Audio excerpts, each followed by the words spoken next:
she had to get married at age 15, literally sold to my dad, who was about 2.5 times her age, simply because her mother needed the money. And my mother's dream was to go to school. But the money was needed because Granny had been abandoned by her husband. So you can imagine what she is struggling with.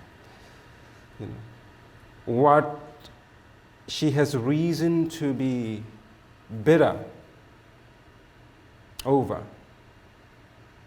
And then through the bitterness to be blind to the suffering and the pain of others. But oh no, she was heroically able to put that aside and make such sacrifices for her children, that when she told me that she loved me, I knew she meant it, because I had seen illustrated every day that love, unconditional.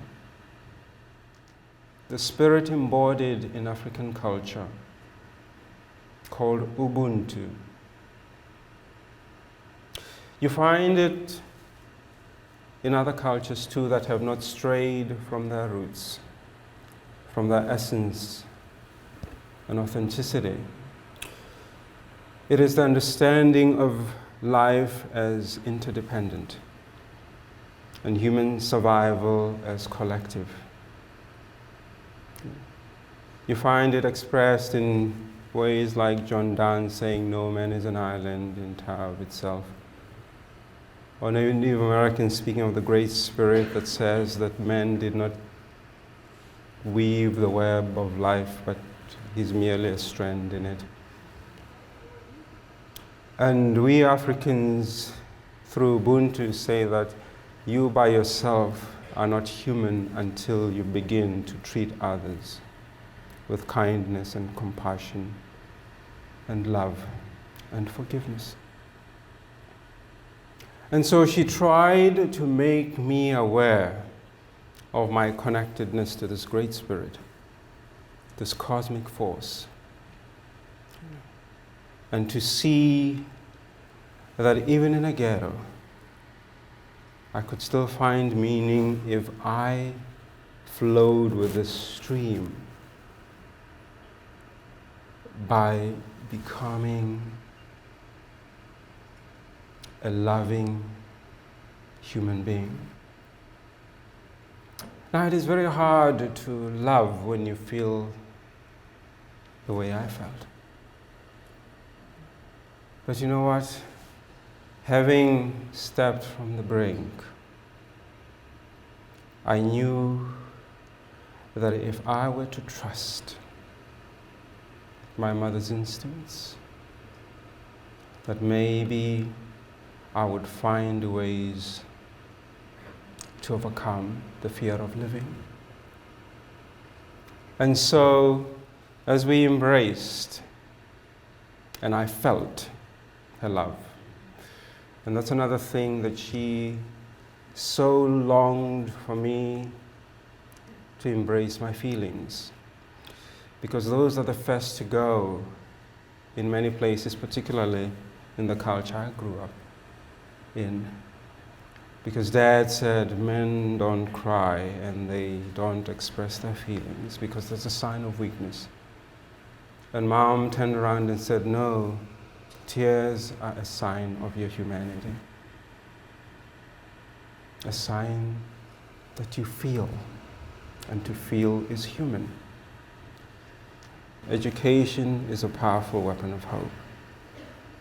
It is something that you should seek with diligence. And then the other was that, son, do not succumb to hate, because it will corrode your spirit and prevent you as a human being from being a positive force for good. Now, the hatred she was speaking about, obviously, was the one engendered by apartheid. But she could have been speaking of so many other hatreds, which our children are sometimes forced to have. And the worst kind, of course, is self-hatred. These young people must have a world to live in, and that world must be worth living in. Because this is one of the reasons why those questions become very existential to them, is that, is this a world worth living in? Where is the love? Where is the humanity? Where is the forgiveness? And I think especially now, at a time when the best seem to lack all conviction and the worst are full of passionate intensity, as the poet would say, they look to who is leading us and where to. And I think that you have to reassure them that there is not only tomorrow, but that it will be better. That they can make those tough choices that they're faced with for the sake of tomorrow. And that they're part of the leadership that will chart a different course, that will create that better world of our heart's desire. A world in which the din of war will no longer deafen us to the symphony of our diverse cultures.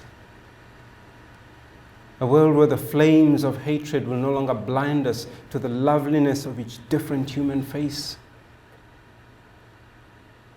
A world where the anodyne of materialism will no longer deaden our hearts to cries for justice from the poor, the powerless, and the oppressed.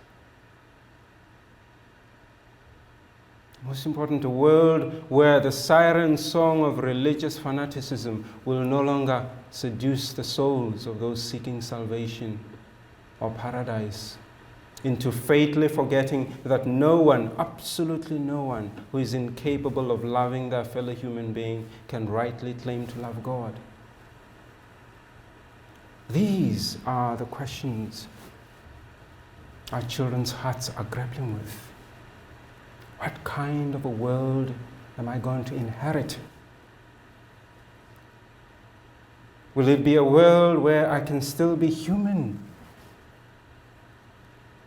Meaning, will it be a world in which I can still feel the pain of others and do something to alleviate it? Because that's what it means to be human.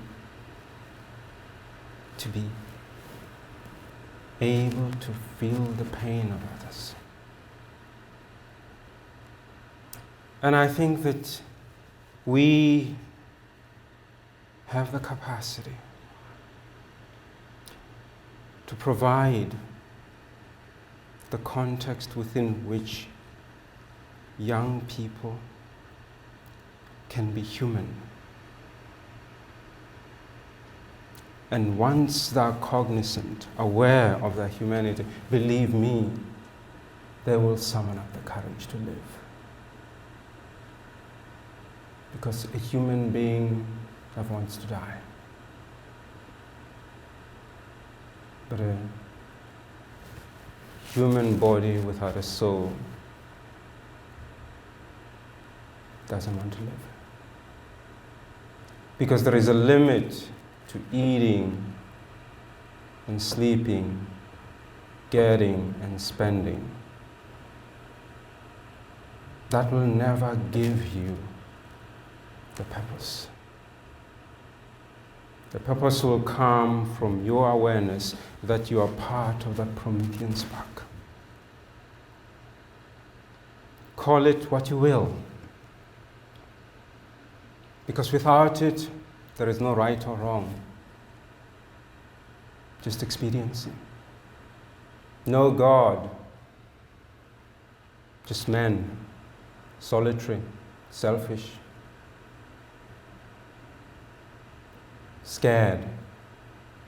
And self-destructive.